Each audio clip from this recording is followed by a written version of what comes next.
Hey guys, how's it going? Welcome to Burnout Drain Overload here, and I'm completely exhausted from playing this game after having pretty much no break for pretty much nearly 4 to 5 years of this game with very few breaks in between. It's not so much that I'm quitting, I will come back to it at a later date.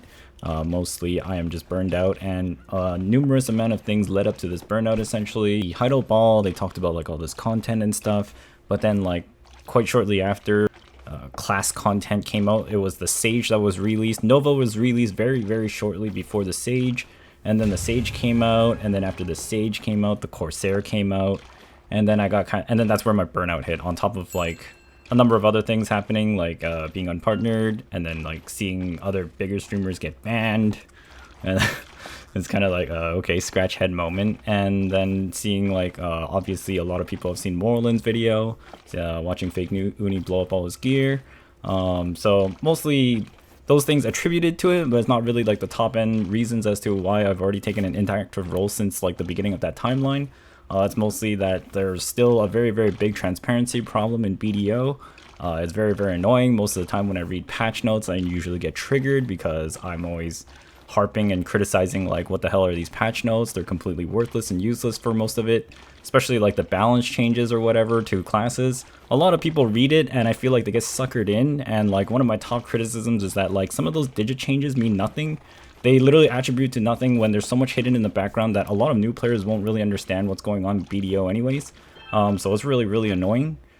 And in terms of the game state right now, I feel like the game is really bad for long-term veterans. The game is actually really exciting for new players though. If you're new jumping into BDO, you should probably just click off this video.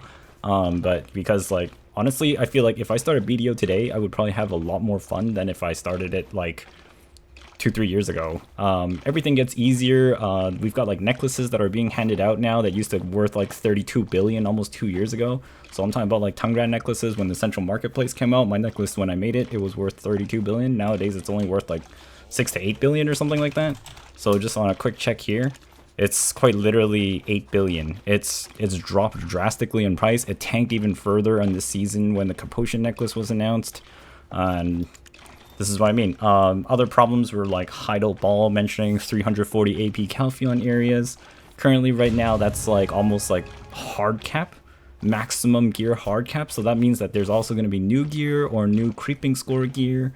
They're handing out a free pen accessory after doing about, I think, 70 days or 150 days worth of dailies, which will be a huge booster to most who actually go through it. I mostly will come back to that much later on as I'm burned out from the game, obviously. One of the things that I definitely don't think this game is, it's a PvP game. A lot of people come to BDO with this sense of it's a PvP game, whereas like I barely see like the time measured on the activities you do in this game rarely ever coincide with PvP. Obviously there are some people that live in RBF all the time. They do nothing but siege and node wars, but overall I think like the balance is complete shit. There's really not much going on in PvP other than gear check and Zerg fests. You hardly ever skill or anything. It's mostly like, it's like 80% geared towards your gear and 20% of it like actual skill about the class. The other problems with it are like fundamental problems that the game cannot fix, such as FPS issues.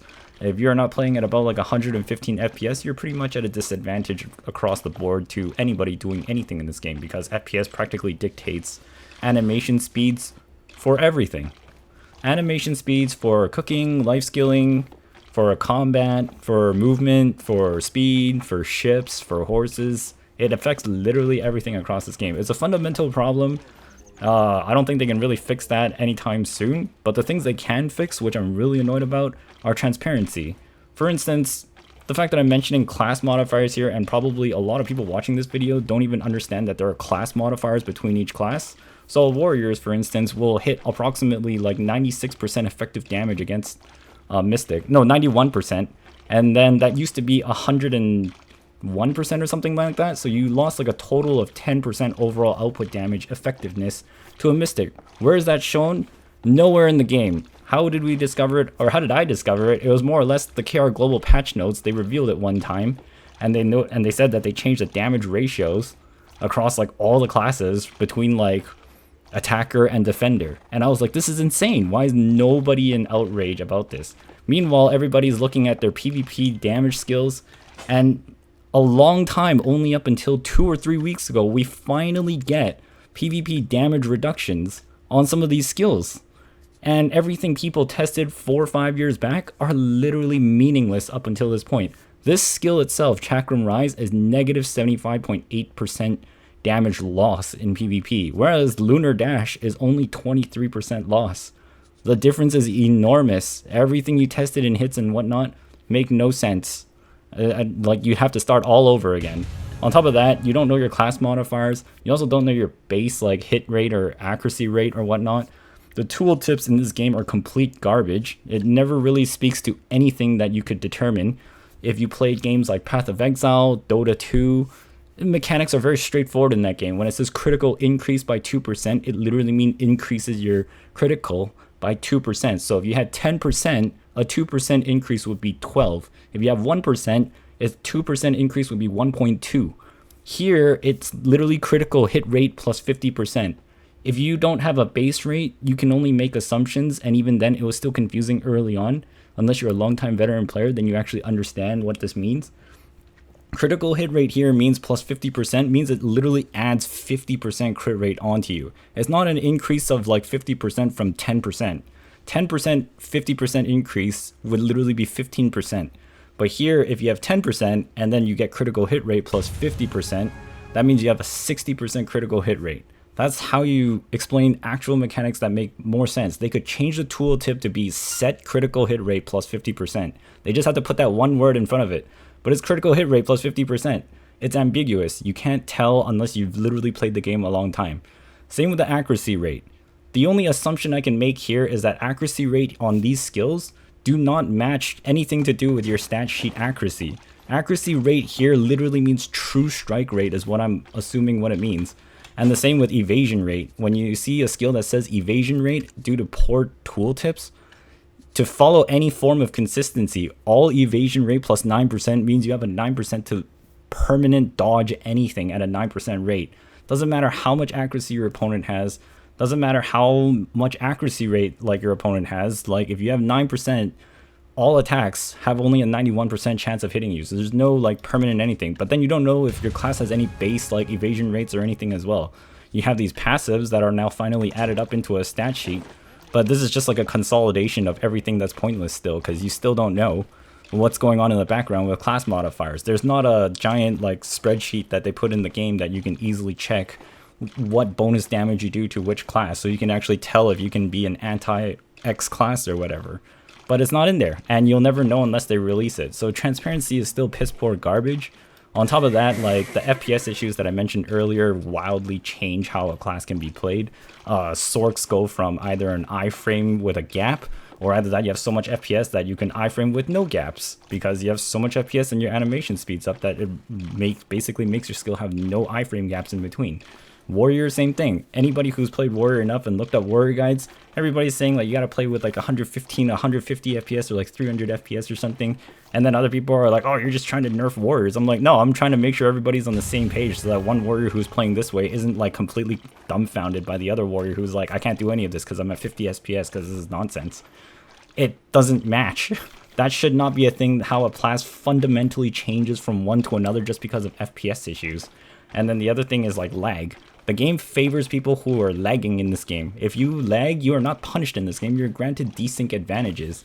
And desync advantages, basically, I posted like the last time I dueled a friend who was from Southeast Asia region, and he VPN'd into the NA server. And in that video, I showed many instances where I successfully grab him, and he's busy doing the ninja zigzag ghost walk away out of my successful grab, and then he desyncs back to behind me like a free block jump, and then he reappears in front of me. So my full 2 seconds of grabbing him, 1 second is completely negated because the server can't figure out where he should be showing up from the grab. And then the second he's pretty much getting up, and if he has a higher FPS than me, he also gets a faster, CC's last less on him, and then he can go back to attacking me before my own animation is even done on a successful grab. And that's stupid. This is why I'm like, this game's not a PvP game. And like, it's far from it. in the first year of BDO's PvP and Node War scene was far, far more engaging than it is now. Nowadays, it's like people are so geared. The time it takes to kill somebody is like literal seconds. You do not have a chance to counterplay. You do not chance to get up. You do not have a chance to live. Mostly it's just like 5 people on you, you're instantly dead. 3 people on you, you're instantly dead. Hell, even in open world one-on-one, some people just instantly blow you up, especially sages. Sages have that 30% accuracy rate. There's like a 70% chance they'll miss if they have no accuracy, and then you mix in the accuracy pitted against the person's evasion rate as well, and all of a sudden he's just completely ignoring like half of your defense point. Because if anybody plays RPGs at all, you'll notice that when you mouse over this, your evasion and your damage reduction constitute your DP. So if he's permanently hitting you, that means half of your DP that is all counted towards evasion is completely ignored. You're pseudo like probably like 200 DP against a guy with like 270 AP against you. It's how some people get completely nuked at 450 DP, and people are like, wow, I raised all that evasion and it didn't do anything. Yeah, it's because this class completely ignores your evasion. So you're probably missing like some kind of pseudo imaginary like 200 DP digits against this person's attack power, just because of how that class exists. So like transparency and mechanics like this, I find it very important, especially if you want to call it a PvP game. A PvP game with like the goalpost of rules moving around makes no sense whatsoever. You're literally a joker. You literally have not played a PvP game. So the other thing is mechanics with CCs as well. New players coming into BDO do not understand mechanics and how they work, and it's very fair to say that they won't understand, because unless somebody else explains it to them or points them to a super old patch note where they changed all the CCs, it's definitely not shown in the BDO wiki as I tried to look for it. And when I looked at the rules, it only describes what the crowd control effects do. Stiffness is a 1-second CC, which it doesn't say, and then it also counts for 0.7 in terms of a crowd control counter. So in terms of the counter, when you reach 2 on an opponent, they get a 5-second crowd control immunity effect. That doesn't count when the CC effect ends as well. It counts after the second one is applied. So if you hit them with a stiffness at the beginning, that's 0.7. You hit them with a stun, that's 1.7 in total. You haven't reached 2 yet. And then you hit them with another CC for the last 0.3, which is still underneath 2. It'll pretty much tag another CC onto them. So if you hit them with a stiffness into a knockdown, and then if you time it right, you do a stun at the end. Stuns or knockdown last the longest. So pretty much when they get up, and it depending on their frame rate, again, if you stun somebody as the final CC before crowd control immunity kicks in, they're going to be standing there for 3 seconds or something, 2 to 3 seconds or 2 to 4 seconds, depending on how slow they are or whatever, or how fast they are. And also some classes get out of CCs faster than others. Another thing that most people don't know, some classes literally get up from knockdowns faster than others. It's been tested on videos and others in the past, side by side. They had this problem with the V, like escape with V. Like wizards took literally eternity to get out of V when V ran out, and then they equalized it. So CCs also last different times on different classes. Again, really frustrating. But in any case, you end on them with stun for 3 seconds on this final CC application. And after 3 seconds, when they finally get out of the animation, they will only have like 1 or 2 seconds of CC immunity. And then you can CC them again, which makes it feel like the person's being CC locked forever. Even worse so if it's like a knockdown as the final CC, and then you bounce them on the floor with down smash into like air smash or something like that repeatedly like 2 or 3 times, and the timer pretty much runs out and you can pretty much CC them again.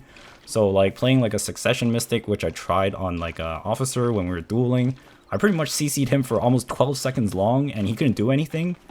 He was like just holding a key to move out of the CC chain, and I could just bounce him on the floor for 12 solid seconds. It was ridiculous.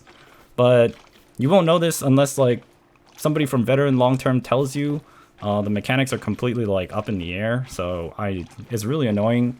There's other ways you can like also like sneak play around this as well, is like overweighting yourself. If you overweight yourself, you can test these mechanics as well to see where the gaps are. So if you overweight yourself and you use an attack skill that has super armor, you'll notice the super armor icon lasts like forever.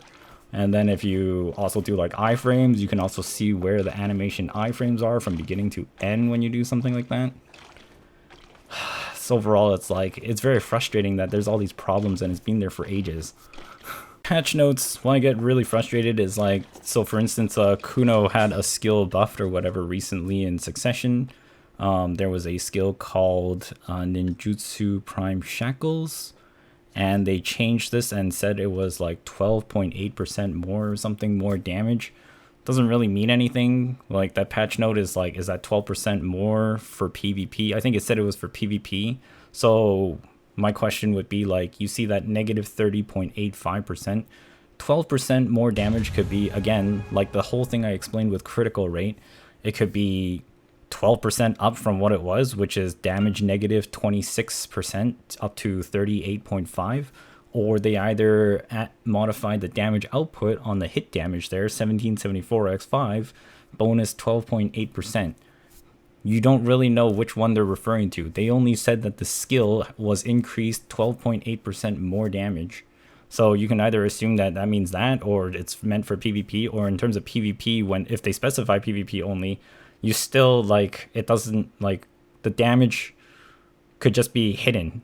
A lot of the things in this game are still hidden. An example would be, like, for instance, the Black Star weapons and the Zarkas.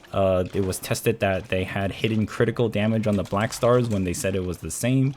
Black Stars have that critical hit damage 2%. I believe somebody discovered it, and they were saying like, oh, my Black Star's hitting slightly more damage than my Zarka, even though we have the same equivalent stats for PvE now or whatever, right? And then they discovered the 2%, and then one day I noticed in after a patch, all the Zarkas and like Offense had like a critical hit damage plus 2%, and I was like, wow, when did these weapons get buffed? I was like, I got screwed using a Black Star weapon, and I moused over my Black Star weapon, and I was like, oh, there's a 2% hidden damage there. And then I double checked and asked around the community, and everybody was like, oh yeah, somebody was testing it, and there was like a hidden crit hit damage on the Black Star. It wasn't really equal, so that was like really annoying to find out as well. That's pretty much it. So another reason why I'm burned out of BDO is that right now I've reached a point in the game where I'm grinding nothing but silver. It's pretty boring, actually, to be honest. If you're just grinding silver all day, it pretty much reminds me of work, real life, just like doing a job, going to work and making cash. Didn't play a game to do the same thing. There's not really like aesthetics to grind for other than like the Orzeka and like the Nouver outfit, which is like tied to a boss that barely anybody goes to with a frustrating respawn point. Thundercloud Kudum is like a boss that nobody even does anything to. I suggested they make like a consumable drop or whatever that you can recharge the Kudum stone with, because the stone is actually pretty fun to use on PvE because it just nukes mobs instantly instead of a 50 consumable uses and then it's gone. That's kind of like sad, and then like nobody goes there, so pretty much people only go there in the last minute to just tap him a few times so that he just drops loot when he despawns. Then they added a patch in where it says like you don't get loot unless you do X amount of damage to the boss, which I'm assuming that people who do the last minute tapping thing for the boss loot, if that doesn't even generate loot anymore, nobody will go on the server on NA anyways. So the boss almost like 99.9999% always despawns. It rarely ever gets killed. Guild bosses are completely like not done by anybody. Their rewards are not unique. The RNG involved in them is usually encumbersome. You've got guild quests that give about like 20 to 25 million silver that take like 10-15 seconds to do in the ocean, whereas you kill like 2,600 stars end mob, and it's kind of like barely even like making it close to what that is. It's not so much like a balance issue, it's just that like the priorities and how things are complete from one section of the game to another are completely mismatched. So on top of all those things, just classes being released on top of being released, such as like Corsair, Nova, and Sage, they all came out really fast, like almost within 2 or 3 months of each other or even less. And that kind of like told me like I'm playing this game for content, not so much class reroll. And every time they release a class and it's not played so much, or either that a huge portion of the player base has no interest in it, they suddenly buff them through the roof, and then they become so OP, or they have some kind of game-breaking mechanic or something that's like really different that just outshines everything, then like it's just gone. The Corsair getting that 1% on big ships bonus speed in the very high-end levels of bartering that not too many people are there, that 1% is equivalent to about 30 billion silver in stats, if not more, for a Pen Sailor's clothes. That difference can actually make a very big difference at the very, very high-end level in terms of movement or even ship combat PvP, as well as it just helps with everything. And then they released some birds that increase the weight of the ships, and I thought that was actually like pretty huge to edit like hard cap bonuses such as the ship weight. It sort of, in my opinion, shifted the advanced ships to way too much weight and sort of didn't really have as much impact now, whereas like the balance can actually be like a pseudo advanced but with better speed stats, because I was already bartering at a level where weight wasn't even too much of an issue anymore. So with that extra added on, like it makes the Ebon Ruth Null, if you ever get it, the double breezy sail on the ship, it would make balance like probably one of the fastest ships to barter with. Same with the Volante that also has weight problems. That could definitely shift like an item upwards or downwards if you have like 4 of those T4 birds.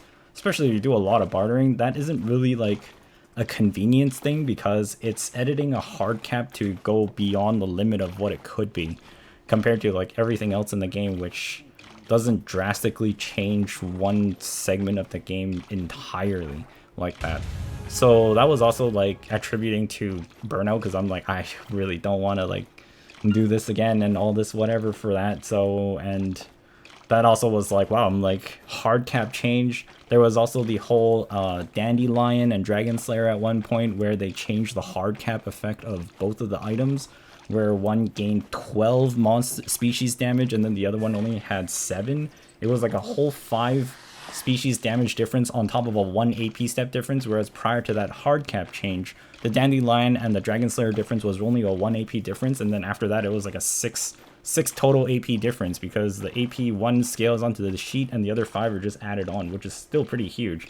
Every little bit counts when you put everything together, especially the things like crit hit damage. If you have the 2 rings, you've got the Frenzy Drought, you've got the heart on your awakening as well. It almost adds up to like almost 50% total crit hit damage, even more on some classes, and that could be a drastic huge damage change.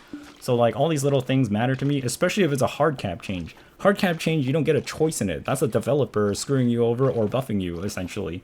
So classes like Tamer, for instance, for some reason still have this like magic DP negative or whatever and just get completely destroyed. Like nobody plays the class anymore. They mentioned something about a class reboot down the road. That's probably when I might actually keep an eye, take a more active role back into the game.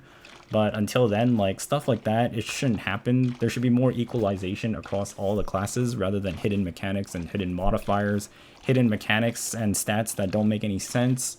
It's just really frustrating. Like when you don't know the rules of the game and you also don't know how like systems work against each other, and it's not straightforward too. Like if I have to ask a new player who's played the game for a month and they still have no grasp of any of that, the game's like far too hidden and it's just completely meaningless. The last part is that for such a beautiful game that BDO is, one of the things that I've tried to get these things in on the game as when I was a partner was trying to get more social like engagement activities. So like better emotes. Like the game is lacking like a lot of emotes. There's barely anything that you get. Some of them are hidden behind quests and whatnot, but even then this list is very, very small. You can barely keep the action repeated in screenshot mode. The screenshot mode could be so much better, especially when this is like one of the prettiest MMOs on the market. It does very little with the graphics it boasts, and very, very little with the skill effects it boasts. You could have so much more interaction inside housing in the game. Most of the time, people who whale their houses pretty much have just a bunch of pay-to-win items for interior points so they could have the monopoly node on the nodes. So it kind of like ass backwards in that sense. Sometimes there's very few people who walk into other people's houses just to check out how they laid it out. And some people do have very, very nice houses. Like I do give them mad credit, and to me that's sort of more of like a real end game, like chasing aesthetics or like having something to do with all of that. I know they mentioned a mansion system and everything, but honestly, if there's no like future social engagement stuff, this is more like for the casuals too. Like casuals are usually very good for a game compared to hardcores. Hardcores are gonna stay no matter what, and they'll still play, and compete and whatever to the maximum level. But casuals is like, they come in the largest population. There's always more casuals than there are hardcores. And it's more healthy if a game can be played casual and there's a lot of social engagement. I'm pretty sure the people who RP on like Calpheon 2 are always having a tough time. Watching some of them actually do it is actually kind of creative. Like, they're very creative around the constraints that they have to deal with. But I'm pretty sure if the game actually added in more emotes, more things, like just any kind of social engagement or whatever with your characters, pretty sure there would be a lot more like funny memes going around about the game. It'd be more healthy for people to make better screenshots. There would be more things shared essentially, but they don't do that. And on top of that, like, same thing with the annoyance of like costumes not being in like 4 pieces. I know they can do it. I just feel like they're lazy and they don't want to do it or whatnot. Or either that, it's too much work to split them into like 4 denominations for Kronstone burning down or whatnot for other people. That's what it feels like. I don't know if that's true, but that's what it feels like, especially when they release the newer costumes. They're never in 4 pieces, and there's hardly any costume that is 4 pieces that is like in the last year that is 4 pieces. Last year or even the last 2 or 3 years, like there's 4 slots here, but there's like maybe only like a handful of costumes that are actually 4 slots. Everything else is either a 2 or a 3 piece or even a full 1 piece costume, and it's kind of depressing. Especially, like I said, the game is very, very pretty. I'm playing on low potato mode and it still looks really, really good. Obviously this can be pushed to an extreme level, but I can only wish for these things, and I tried to bring them into BDO when I was a partner through Kakao and PA before all of this happened, and this is where we are. Alright guys, so that's pretty much it.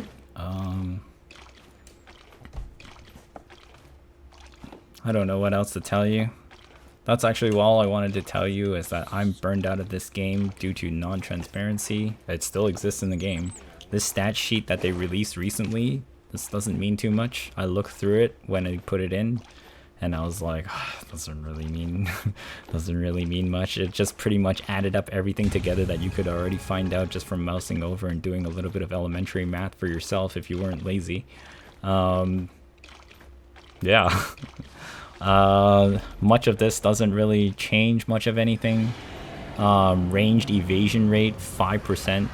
This is a bit revealing because I didn't even know this class had a 5% ranged evasion rate. And like I said, if I apply the same consistent description principle of like critical hit rate versus like evasion rate and accuracy rate, these are pretty much, I'm pretty sure, are true strike and true evasion chances that your class has or doesn't have. And it also explains why some classes are way tankier than the others. It also makes sense because when there used to be Smokescreen Ninjas and Kunos that could be like unkillable when Smokescreen was 18% evasion rate before it got nerfed, it makes a lot more sense to have 18% evasion rate be very, very powerful on top of add-ons that you can mix with them and throw yourself into a crowd and be nearly immortal.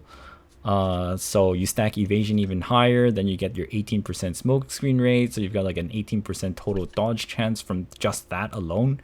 On top of your melee passive evasion, on top of a skill add-on, you're looking at nearly 1/4 of evasion like going on. Same with special attack evasion. If you got like special attack evasion, eat like an Odalita meal, have like the special attack evasion on your offhand from the Garmet's Heart, and then put it on like a Mystic, have like 2 special evasion attack crystals on your chest, Odalita meal, the Perfume of Charm, and then like more evasion rate on hit, and then accuracy rate up and accuracy rate down and evasion rate down on hit on your skill add-ons, and I'm pretty sure you'll be almost like an unkillable Mystic because she already has a lot of high base evasion already on top of being naturally very tanky. I'm very certain like very few people have tried something like this. And I sort of just like wore that and jumped into RBF, and a lot of damage became very, very weak against my Mystic, even though she only had like 350 DP. So, you know, who the hell knows what the hell's going on there. So that the fact that you break almost 45% special attack evasion rate and then all of a sudden like a lot of damage is completely negated on the character. It's ridiculous that like you have no idea how that's being calculated in the background, other than that you know that back attacks, criticals, down attacks, and whatnot just half of the time don't apply to you. A question that comes up often that in streams is like, what is there to do in this game? There's a lot to do if you haven't played BDO yet, but at the very end game level, there's not too much to do other than grind silver. Even the new dungeon they put in, I don't really see anybody doing it. It's been about like a week or a week and a half, and already I'm looking through like the streams and like there's very few people doing it. It's content that's dead on arrival. It's because they built this culture of this game in particular around silver per hour, or rather that people drummed it all up to measure everything with silver by hour. I never really played in silver by hour denomination because it just seemed foolish. It's because I mentioned earlier I come into this game to do random stuff and different activities, which is why I've pretty much progressed every single life skill because I wanted to see what the heck was out there. I didn't come into this game to re-simulate my IRL job money per hour. So, you know, and then on top of that, it's like I feel like a lot of people are very angry in this game all the time because they're just constantly comparing each other's gear to each other.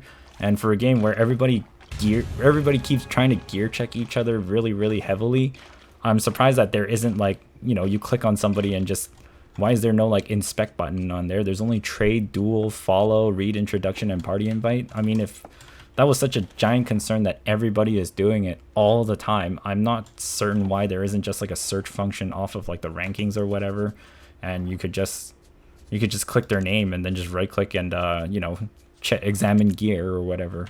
But it's hidden, so it doesn't matter. And obviously, like, some classes do other things much better than the other.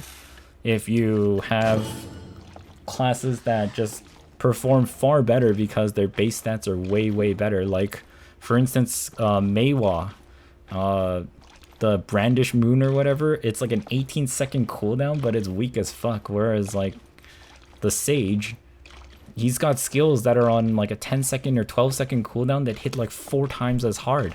It's just like it's no wonder why nobody plays the old classes. And then same things with like Node Wars nowadays. Ever since they put the timer on protected area, it used to be just wizards and Hogwarts at the highest level. Wizards and witches at the highest level, everybody just like leapfrog stacking PA. And PA was pretty much, as protected area gives you 9999 like DP and for like 10 seconds, and then it also grants like resistances or something like that as well, I think. And that was completely like haphazard design.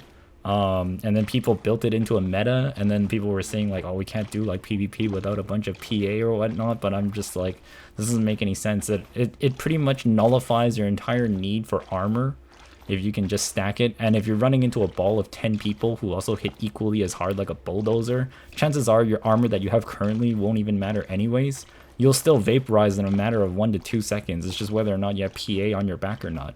So 10 seconds, it doesn't take a genius or anybody who has to go to nowhere to figure this out. It's very basic gameplay that's almost no depth. PvP in the early days of BDO, when power scale wasn't so insane, plus 15 max, that was a good time for PvP in BDO. Like CC, you could be CC'd for almost like 10 seconds long, but you might still live at the end of it. There's a possibility where you can get out of the CC chain and be alive after like 10 seconds of being constantly hit by like 50 people or something like that.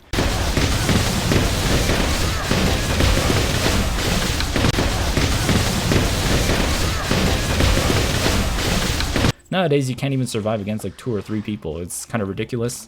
Other people have finally got exhausted and started bringing an uproar about it. I've been out of this for almost like 2 or 3 years, which is why I barely PvP in this game. There's been times on stream where I go to the Arsha server because I went red from actually flagging on somebody, and I go to the Arsha server to fight and get my karma up, and even the instances I had there on a live stream was people in the general chat telling me like, yo dude, stop. I'm like, why? I'm like, it's the PvP server. Why are you telling me to stop PvPing on the PvP server? It's wild. I found people who are more allergic to PvP on the PvP server because they just wanted their drop rate bonus, compared to the regular servers where people would rather flag and just send a deck and immediately. It's mighty strange. Like, if you actually wanted a PvP, just literally sit on the PvP server, but then everybody on there didn't want to PvP, which was weird. It might have just been an outlier instance, but I'm pretty sure 40 minutes running around at Cagdom searching for the potion piece at the time is not an isolated incident if everybody was like grinding their tiny little circular rotation, trying not to encroach on each other's mobs, even though they could clearly just fight each other and dominate for the spawn. But they didn't do it, so I ran around there just sniping mobs whenever I could and recovering my karma on the PvP server and getting trashed periodically and then trashing the other person periodically through PvP. But then they eventually got miffed and annoyed about it, going like, hey, stop. And I'm like, what do you mean stop? We're on the PvP server. This very strange community. I'm just among that alone. And like, it's the same with Node Wars. Node Wars is like, it's all about how many people you have, and then it's gear checking from this large group versus this X group here. So if your group is larger and you have more gear, you automatically win and bulldoze the other team. There's not really any like counterplay. Node Wars I find to be completely boring in this sense. It's why like the past few videos, the PvP in Node Wars in tier 1 I thought to be far more exciting. But then people don't want to do it in my guild because they're like, oh, it disintegrates my gear gains. I feel like a noob because I'm just getting blasted by people even though you're at the gear cap of the requirements. The ships in the ocean attributed to like a different strategy mechanic.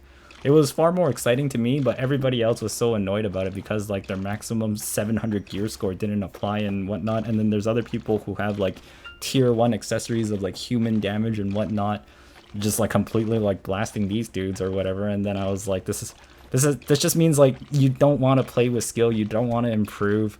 Okay. It's just, and then like the objectives of Node Wars is just bash down, go bonus round on a fort. There's not like capture a tower or something, or like control a ballista and fire it off into the enemy like fort where it loses like 20% of its health or something like that. If it was more objective oriented like that, rather than just node ward placements wherever you could place and had like these capital objects on the node wards, they could do so much to improve it. On top of like the things they can't fix, like the FPS things they cannot fix.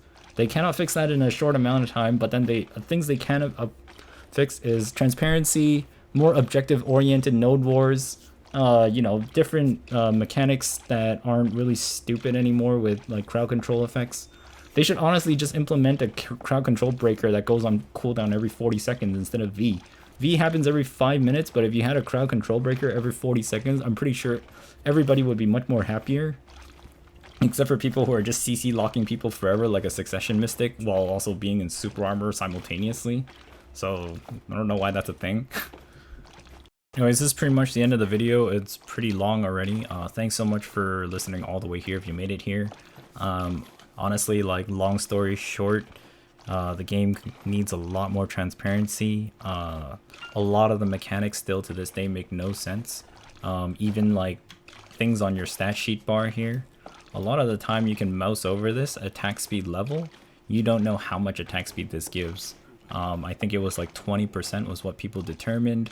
Same with movement speed. Critical hit here is also like 20%. So if you have 20%, this pretty much means that any skill at 80% crit rate or more means that you have almost 100% crit rate. New players won't know this. They'll just look at this and be like, I only have 1 of 5 bars or like 2 of 5 bars filled. Luck itself here, it says to increase item drop rate. Most of everybody who's played this game for a while has 5 drop rate. It's not 20%. I remember from way back early on, people discovered from official that I think this was 10% drop rate bonus just for having it at level 5. So it goes 2, 4, 6, 8, 10 from level 1 to 5. Gathering obviously is a speed increase. It goes from like 20 seconds all the way down to like 2 seconds from like the slowest tool to the highest level tool.